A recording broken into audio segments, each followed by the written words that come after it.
Hey everyone! So today we are diving deep into the UK's massive new digital identity system.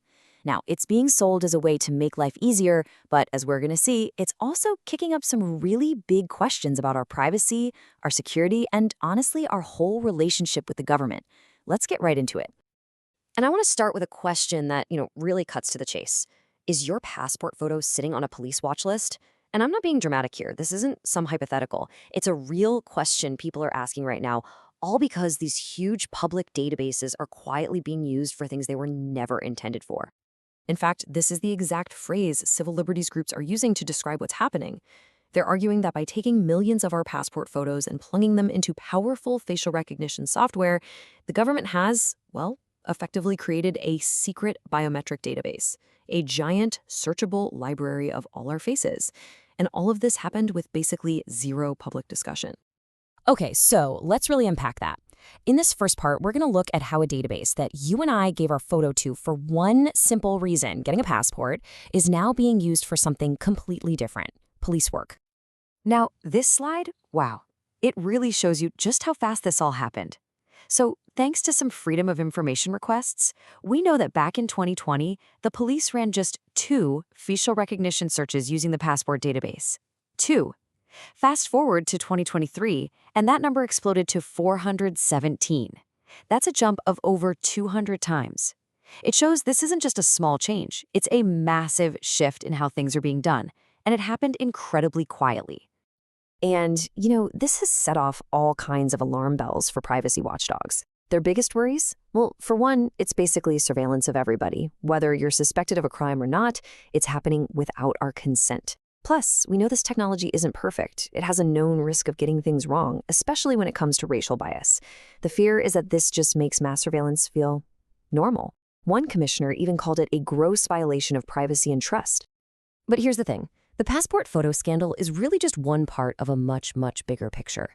To really get what's going on, we need to zoom out and look at the huge digital machine this is all plugging into, the gov.uk One Login system. So, what is One Login? Well, on the surface, it's all about making things simpler. The idea is you get one single digital ID, one username, one password to get into every government service online. The goal is to make all that bureaucracy feel a bit smoother, a bit more efficient.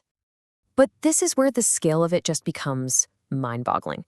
I mean, look at what's being connected here. We're talking about linking your tax records with your driving history, with your most private medical info from the NHS, your immigration status, your job history, all of it pulled together into one single profile about you.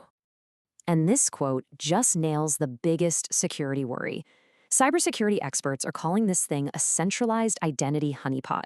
It makes perfect sense, right? When you put all of that incredibly valuable, sensitive data in one single place, you create this giant, flashing target for hackers and even hostile countries. A single successful hack could be absolutely catastrophic. And look, this isn't just a theoretical worry. We're not just talking about what could go wrong. There are already documented real-world problems with how this system has been built and rolled out. Let's take a look at the cracks that are already showing. So this might sound a little technical, but it is so important. Under the law, a project this big must complete something called a Data Protection Impact Assessment, or DPIA, before it gets rolled out. It's a basic risk assessment, but reports found these were missing or incomplete or just done way too late. And that's not just, a bit of sloppy paperwork. It's a direct violation of data protection law. And the problems go even deeper than that. So they ran internal security tests. That's where you hire experts to try and break your own system. And what they found was that attackers could get top-level access without anyone even noticing. And at the same time, a whistleblower from inside the project claimed that security rules were just being ignored and that the people with the most power in the system had dangerously weak controls. I mean, these aren't small bugs. They're fundamental, critical security failures. So, when you start to put all of this together, the passport photos being used by police, this huge central database being built, and the fact that it's got documented security holes, a much bigger and frankly more worrying picture starts to form. Critics are seeing a clear pattern here, a widening surveillance net. This timeline really helps connect all the dots. First, the One Login system starts rolling out, connecting all this data without any real public conversation about it. Then, we find out about these serious security problems from inside. And finally, the link to police facial recognition is exposed. It really does look like a classic case of what's called mission creep, where a system starts to do things that go way beyond what it was originally sold to us as. And this is it. This is the ultimate fear that people who are sounding the alarm have. The worry is that this combination, a universal ID linked to our biometric data, all in one central place, risks creating a society where everyone is constantly being watched, basically a de facto prison under full surveillance. So, in response to everything we've talked about, a whole coalition of groups, civil liberties organizations, security experts, regular citizens, are now making a very clear demand for accountability. So, what exactly is it that they want? Well, they've laid it all out in an open letter. There are 5 urgent demands. Number 1, they want an immediate parliamentary inquiry to figure out what's been going on.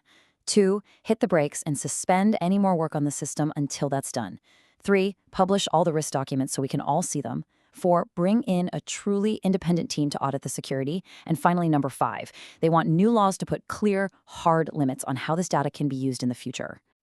And really, this all brings us back to a question that's much bigger than just technology. As the source material points out, this isn't about left versus right politics. It's about basic democratic accountability. When the state builds powerful new tools to watch its own people, the most important question we have to ask ourselves is this: who holds the watchers accountable?